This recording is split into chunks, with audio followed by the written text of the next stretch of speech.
La pandemia de enfermedad por coronavirus COVID-19 ha provocado una crisis sin precedentes en todos los ámbitos. En la esfera de la educación, esta emergencia ha dado lugar al cierre masivo de las actividades presenciales de instituciones educativas en más de 190 países con el fin de evitar la propagación del virus y mitigar su impacto. En el ámbito educativo, gran parte de las medidas que los países de las regiones han adoptado ante la crisis se relaciona con la suspensión de clases presenciales en todos los niveles, lo que ha dado origen a tres campos de acción principales: el despliegue de modalidad de aprendizaje a distancia mediante la utilización de una diversidad de formatos y plataformas. Pero en UDES Universidad nos han enseñado que la adversidad es lo que se necesita encarar para formar profesionales exitosos.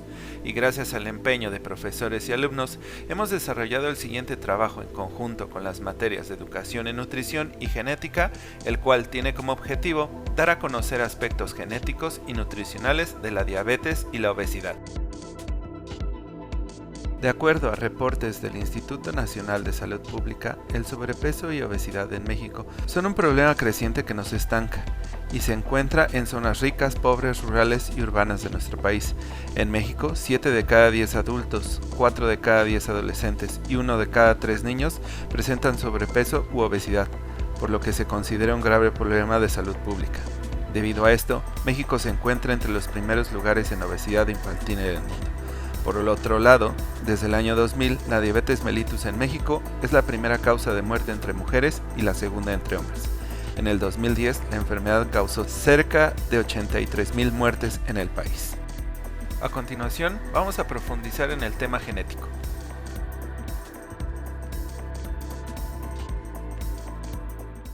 Generalidades de la diabetes. La diabetes es una enfermedad metabólica caracterizada por elevados niveles de glucosa en sangre, es decir, una hiperglucemia, como consecuencia de una alteración absoluta relativa en la secreción de insulina y/o una alteración de la acción de esta hormona en los tejidos insulinodependientes. Se agrupa en dos categorías. Tipo 1. Causado por una deficiencia absoluta en la secreción de insulina y en la mayoría de los casos asociado a una destrucción autoinmune de las células pancreáticas. Tipo 2.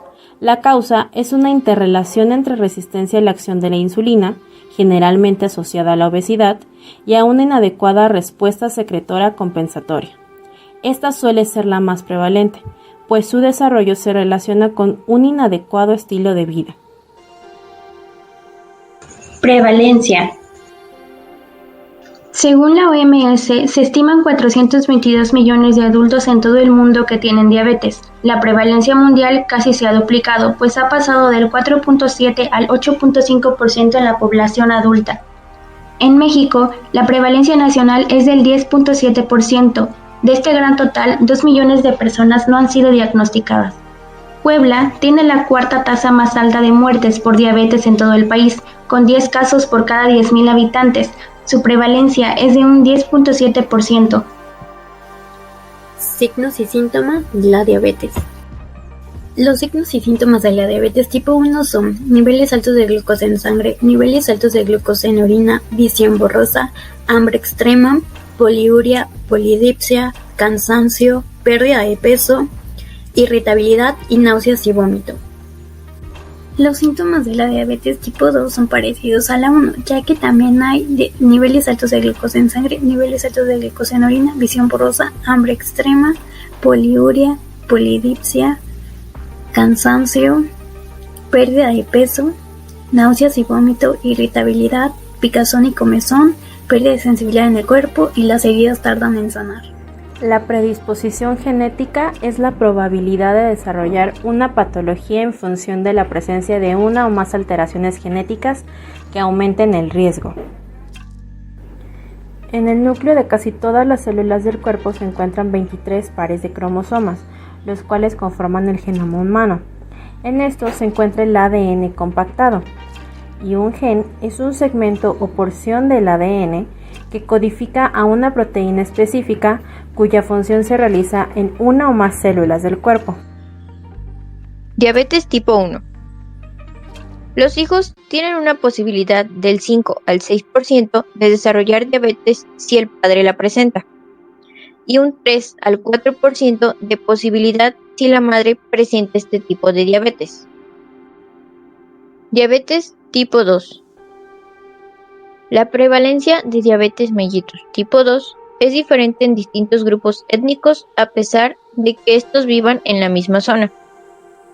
Los familiares de primer grado de pacientes con diabetes tipo 2 muestran alteraciones del metabolismo de la glucosa mucho antes de desarrollarla, así como una disfunción precoz de la célula beta. Algunos de los genes que se han relacionado con la predisposición a la diabetes tipo 2 son los siguientes.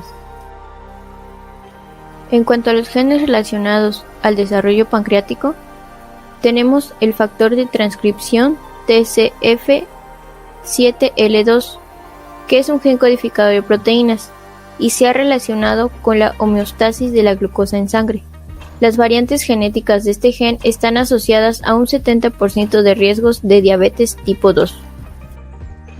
Otro de los genes involucrados en el desarrollo pancreático es KNQ1, ubicado en el cromosoma 11 entre las bandas P15.5 y P15.4, que codifica la subunidad alfa de una proteína que forma parte de los canales de potasio de la célula beta. Genes relacionados con la secreción de insulina. El gen TCF7L2 está ubicado en el cromosoma 10, entre las bandas Q25.2 y Q25.3.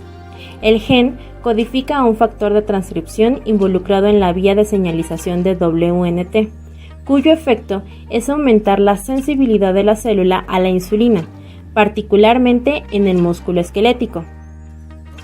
Antes de explicar cómo se dan estas alteraciones genéticas, es necesario entender cómo se lleva a cabo la secreción y función de la insulina, así como su importancia para el desarrollo de diabetes tipo 2. La insulina es una hormona secretada por el páncreas endocrino, específicamente a nivel del islote de Langerhans, en el cual se encuentran las células beta. Estas células están capacitadas para liberar insulina. Frente a ciertos estímulos, como puede ser la glucosa, esta hormona presenta una respuesta de secreción. Tras la ingesta de los alimentos, especialmente de hidratos de carbono, estos pasan por el estómago y se degradan liberándose en forma de glucosa al torrente sanguíneo. Una vez que la glucosa se libera en el torrente sanguíneo, se produce una hiperglucemia. En este momento, el páncreas libera insulina para disminuir los niveles de glucosa en sangre, permitiendo que ésta entre a las células que la necesiten. Esta liberación de insulina sucede cuando la glucosa entra a las células beta del páncreas y se empieza a degradar generando energía. Esta energía permite que la célula se encienda y al estar encendida puede liberar la insulina al torrente sanguíneo. Una vez que la insulina está en torrente sanguíneo, debe unirse a receptores presentes en la membrana de diversos tejidos para permitir el paso de la glucosa a estos, principalmente al músculo, al corazón y a los adipocitos. El gen TCF7L2 codifica el factor de transcripción 7-like2. Este promueve la transcripción del gen de GLP-1. Esta es una hormona incretina que se encuentra a nivel intestinal y es capaz de estimular la secreción de insulina con la llegada de los alimentos al intestino. Una alteración genética en TCF7L2 puede modificar la transcripción del gen de GLP-1, lo que puede ocasionar un mal funcionamiento de este, disminuyendo la secreción de insulina y provocando una hiperglucemia.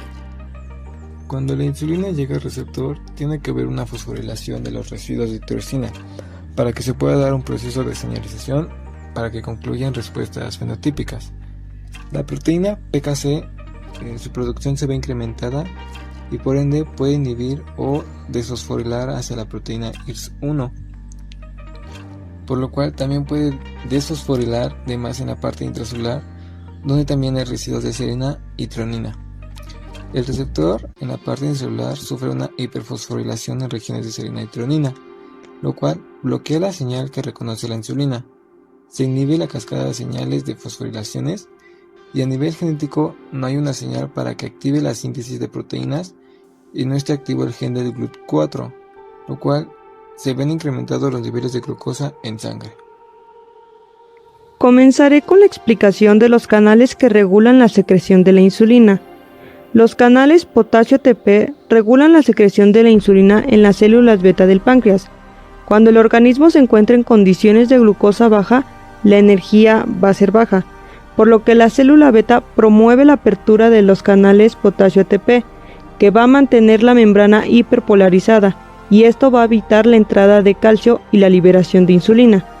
Sin embargo, cuando hay un aumento de glucosa en sangre, la energía va a aumentar, y esto va a provocar que los canales de potasio ATP se cierren, y a su vez una despolarización de la membrana que va a activar los canales de calcio dependiente de voltaje, y esto va a permitir el ingreso de calcio y la liberación correcta de insulina. El gen ABCC8 codifica el receptor de la sulfonilurea 1, que participa en el correcto funcionamiento de los canales de potasio ATP pancreáticos. Estas mutaciones van a conducir a que no se active el canal de calcio y por consiguiente no habrá una liberación de insulina, teniendo como consecuencia una hiperglucemia. El receptor activado por el proliferador de peroxisomas, PPAR-gamma, es un receptor nuclear hormonal que posee funciones como regulador transcripcional en una variedad de tejidos como hígado y músculo. Las tiazolidinedionas disminuyen la inflamación y mejoran la sensibilidad de la insulina. La activación de PPAR-gamma juega un papel importante en la homeostasis de la glucosa y en la adipogénesis en el tejido graso subcutáneo. Las tiazolidinedionas, rosiglitazona y pioglitazona actúan uniéndose a PPAR-gamma, que su objetivo principal es el control de la hiperglucemia en pacientes con diabetes tipo 2. La hipótesis del robo de ácidos grasos sugiere que las tiazolidinedionas promueven la captación y almacenamiento de ácidos grasos por parte del tejido adiposo y por lo tanto reducen la acumulación de ácidos grasos en otros tejidos no adiposos como hígado, músculo esquelético y páncreas, protegiendo a estos tejidos de los efectos dañinos por el incremento de ácidos grasos libres. La administración de rosiglitazona incrementa la expresión y translocación de los transportadores GLUT1 y GLUT4 a la superficie de las células y por tanto incrementa la captación de glucosa por parte de los adipocitos y las células musculares esqueléticas. Se sabe que PPAR-gamma puede incrementar la expresión de adipocinas relacionadas con la sensibilización de la insulina, como la adiponectina, y disminuir la expresión de aquellas relacionadas con la inducción de la resistencia a la insulina, como el factor de necrosis tumoral alfa o resistina. Tratamiento de la diabetes. Existe la evidencia de que el alto consumo de grasa saturada y trans que viene contenida en alimentos ultraprocesados y de preparación rápida, como la bollería, la pizza, enlatados, antojitos, hamburguesas, entre otros alimentos, promueve la génesis de grasa ectópica. La grasa ectópica es la verdadera frontera entre el ambiente adverso y el síndrome de insulinoresistencia e hiperinsulinemia compensadora, y sus comorbilidades, entre ellos la diabetes tipo 2. Los seres humanos debemos cubrir ciertas necesidades de macronutrientes para mantener una homeostasis en el organismo, pero se ha visto que cuando sobrepasamos estos requerimientos nos puede generar muchas enfermedades, entre ellas diabetes mellitus tipo 2. Es por eso que se ha visto relacionado que el elevado consumo de grasas saturadas y trans provoca anomalías genéticas que subyacen a la respuesta a insulina y al proceso de adipogénesis.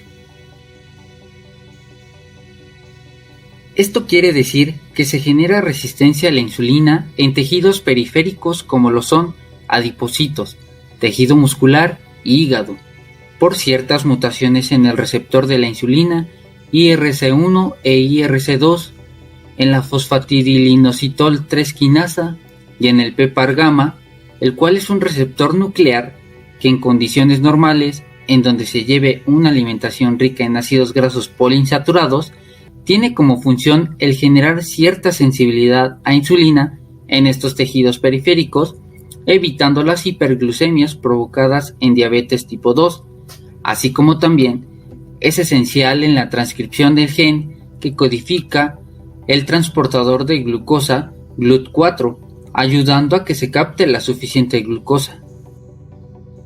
También se ha demostrado que los ácidos grasos poliinsaturados, al ligar P-alfa, promueven la beta-oxidación en peroxisomas y mitocondrias, activando las enzimas claves peroxisoma acil-CoA oxidasa, carnitin palmitoil transferasa y la termogénesis, aumentando la actividad de la proteína desacopladora UCP3. Los ácidos grasos poliinsaturados omega 6 y omega 3 de la dieta disminuyen la acumulación de triglicéridos en el músculo esquelético y potencialmente en el cardiomiocito y la célula beta del páncreas, mejorando la insulinosensibilidad. Esto quiere decir de manera general que los ácidos grasos poliinsaturados mejoran el síndrome metabólico a nivel genético, activando vías lipolíticas e inhibiendo vías lipogénicas. Entre los alimentos que podemos consumir para evitar las vías que afectan a nuestros genes y que contienen ácidos grasos poliinsaturados, podemos encontrar alimentos vegetales y animales, tales como el salmón, los aceites vegetales como el aceite de oliva y algunas nueces y semillas. En conclusión, queda demostrado que el descontrol en la dieta actual, la cual se basa en comida rápida y con alto contenido de grasa saturada y trans y azúcares, nos afecta incluso en cómo nuestros genes se van a expresar, causándonos una variedad de alteraciones que nos llevarán al desarrollo de diversas enfermedades crónico-degenerativas, en este caso específico la diabetes. Y esto nos pone a analizar la importancia y beneficios del consumo de alimentos que se encuentran de igual manera a nuestro alcance, que nos ayudarán a una correcta expresión genética y a prevenir enfermedades que dañarán nuestra calidad de vida.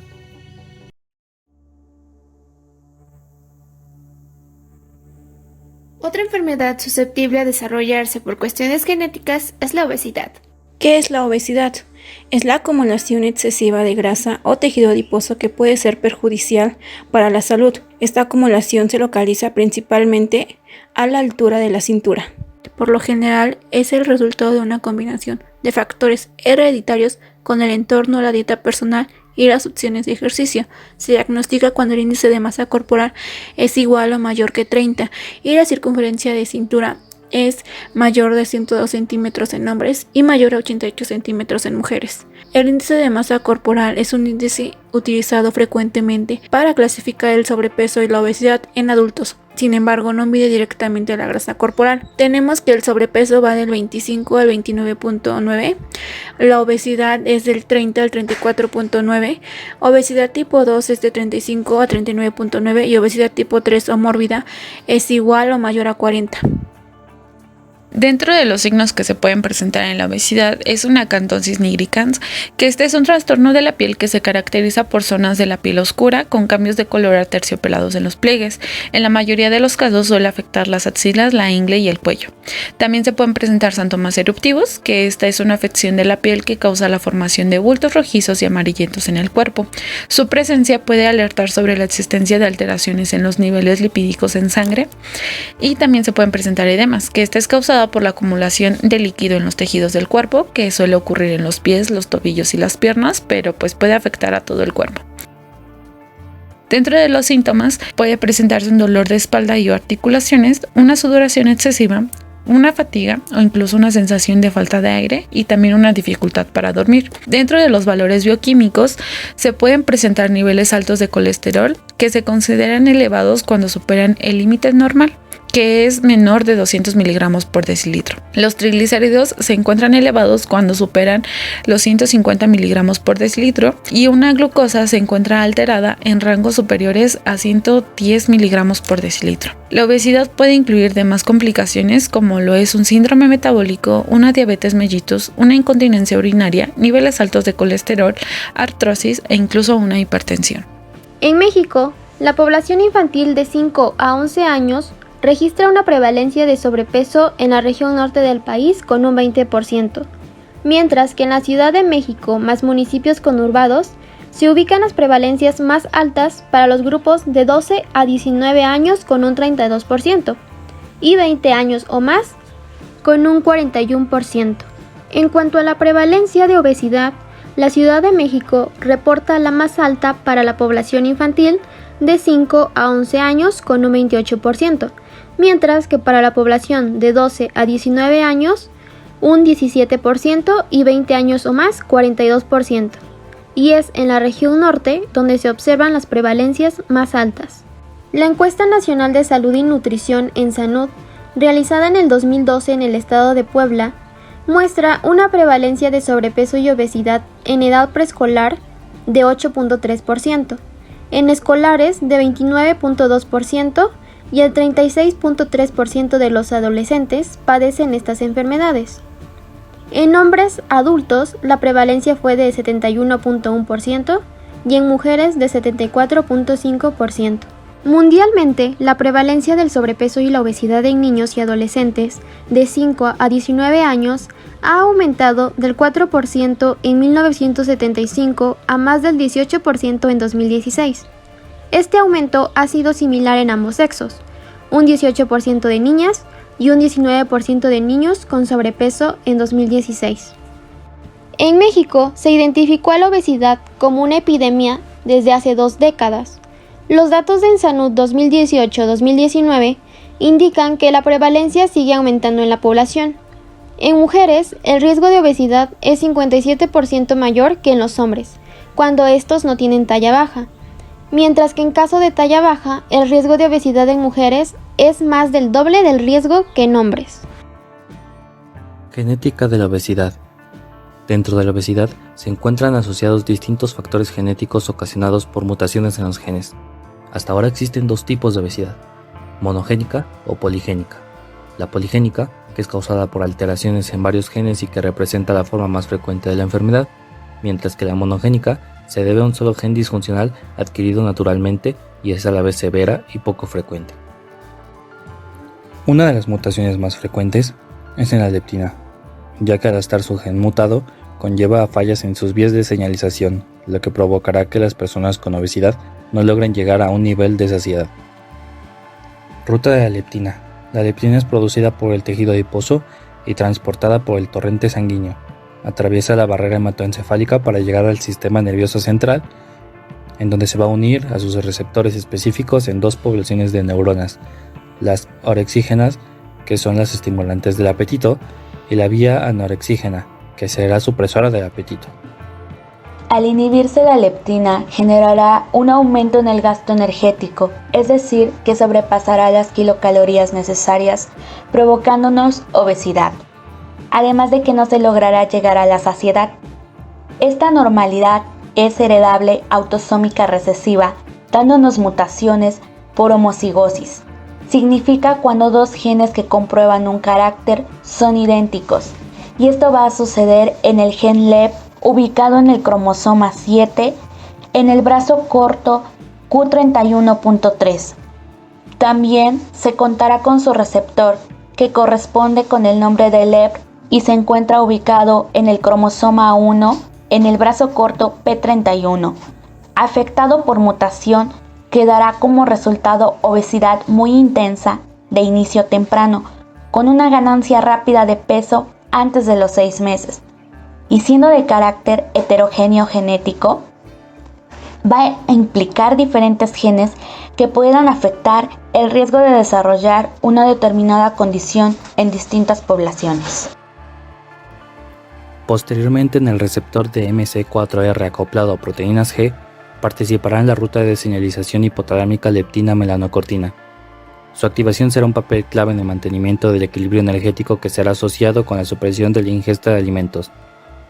La deficiencia de este receptor se caracteriza por obesidad grave, incremento en la masa grasa corporal y disminución de la densidad mineral ósea, hiperfagia a partir del primer año de vida e hiperinsulinemia grave.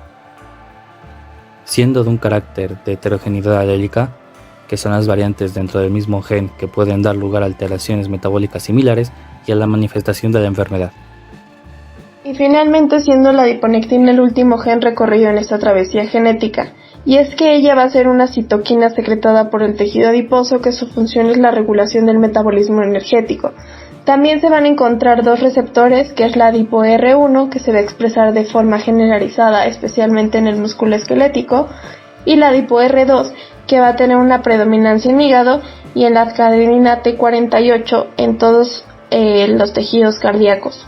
Estos van a desencadenar la señalización inhibiendo las vías metabólicas que consumen energía, por lo que ocasionará que disminuyan tanto, 1, las señales del receptor de insulina ocasionando su sensibilidad a ella, la segunda, la captación de glucosa, y la tercera, un incremento en la oxidación tisular de ácidos grasos y el contenido de triacilglicéridos en hígado y en músculo.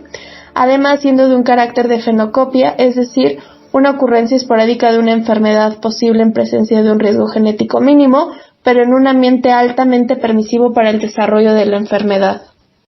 Dentro de algunas funciones inhibidas son 1. Las propiedades antiinflamatorias combinado con la prevención de la muerte celular.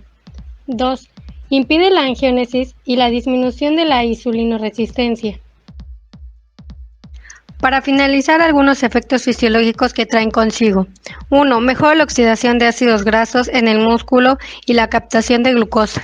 2. Como ya se ha visto anteriormente, en el tejido adiposo se expresan tanto ApoR1 como ApoR2, que su sobreexpresión de adipo en el tejido provoca un aumento de acúmulo de lípidos. 3. La captación de glucosa en el músculo y la inhibición de la gluconeogénesis en el hígado.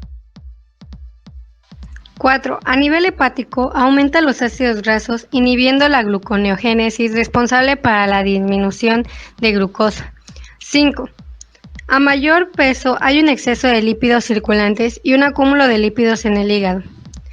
Para finalizar, se sabe que juega un papel importante en minimizar el estrés oxidativo, el desequilibrio en nuestras células debido a un aumento de los radicales libres o una disminución de antioxidantes. Tratamiento de la obesidad. Una dieta que podría ayudar con el tratamiento de la obesidad es la dieta mediterránea. Los componentes clave responsables de sus propiedades saludables son altos niveles de grasas monoinsaturadas y poliinsaturadas, especialmente ácidos grasos omega 3, altos niveles de potasio provenientes principalmente de frutas y verduras, antioxidantes y fibra, niveles óptimos de vitaminas y minerales provenientes de alimentos de origen vegetal. Los alimentos que contienen omega 3 son pescados y otros mariscos como salmón, atún y sardinas, nueces y semillas como la chía y nueces negras, aceites de plantas como aceite de linaza, de soya y de canola, alimentos fortificados como huevo, yogur y leche. En este circuito hipotalámico está la acción de la leptina después de la ingestión de un alimento. Este circuito tiene una regulación negativa a través del neuropeptidoide y de la proteína GOTI, una regulación positiva a través de células secretorias de propiomelanocortina y de unas neuronas que liberan CART. Esta señalización positiva ocurre en el núcleo paraventricular y la inhibición en el hipotálamo lateral. Una perfecta homeostasis entre estos dos sistemas provoca que el efecto final de la leptina sea disminuido a los niveles de insulina, glucosa y lípidos, en un aumento de la saciedad, de la termogénesis y de algunas hormonas como las tiroideas y las reproductivas. La expresión del gen está básicamente restringida al tejido adiposo y a sus niveles que están íntimamente relacionados con el almacenamiento de triglicéridos y con una masa de tejido adiposo. Dichos aspectos son importantes para definir el mecanismo molecular y expresión del gen en el adipocito. Esta expresión de leptina está regulada negativamente por el receptor, activado por proliferadores de peroxisomas tipo gamma, PPAR-Y y positivamente por proteínas de unión potenciadora. Los alimentos en sí no contienen leptina, pero sí hay algunos que pueden activar su producción natural en el organismo, como la espinaca, el pescado, las toronjas, los granos enteros, el brócoli, las almendras y las zanahorias. Estos alimentos, independientemente de su relación con la activación de la leptina, son ideales para aquellos que quieran adelgazar de forma saludable. El receptor del omega 3 es el GPR120, que se expresa en macrófagos y tiene como función producir una respuesta antiinflamatoria a partir de la producción de protectinas y de resolvinas, mismas que inician una síntesis de reacciones de elongación y de saturación por parte de dos enzimas, D6 y D5 desaturasa, beneficiando el proceso de inflamación, reduciendo el número de citoquinas y de neutrófilos proinflamatorios. Así, en respuesta al consumo del omega 3, se asocia a procesos de metilación con el DNA, lo que se traduce como una serie de cambios epigenéticos, afectando la expresión génica. Pueden estar aliados con fenotipos particulares, presentándose cuadros inflamatorios de la obesidad, síndrome metabólico y enfermedad cardiovascular. Los ácidos grasos actúan mediante la interacción con diferentes tipos de receptores, como proliferadores peroxisomales, presentes en la regulación de expresión de genes específicos, a través de un mecanismo de receptores nucleares, que son receptor hepático X, factor nuclear hepático, acompañado de proteínas que unen elementos de respuesta a esteroles y carbohidratos, y sin olvidar el factor X retinoico. Los ácidos grasos de cadena larga y sus derivados eicosanoides actúan como ligando de distintos factores de transcripción y con ello inducen cambios en la expresión genética. La figura muestra de una forma simplificada el modo de acción de los derivados de ácidos grasos esenciales para generar una respuesta en genes determinados, lo que lleva a una respuesta biológica específica. También se observa tanto ácidos grasos de tipo poliinsaturados como sus derivados eicosanoides y docosanoides pueden interaccionar con receptores membranosos o con factores de transcripción para luego unirse a elementos de respuesta específicos y generar una respuesta biológica determinada con la producción de proteínas. Para luchar contra estas enfermedades existen diversos enfoques. El más aconsejado primeramente es cambiar el estilo de vida. Se ha demostrado que si se adopta una alimentación saludable y se practica ejercicio físico con regularidad, la masa magra abdominal disminuye, lo que conlleva un mejor balance sanguíneo y lipídico, una bajada de la tensión arterial y una mejora del control de la glucemia. Por lo tanto, por todo lo que vimos en este video, es bueno tener un estilo de vida saludable para que nuestros genes puedan darnos una mejor calidad de vida.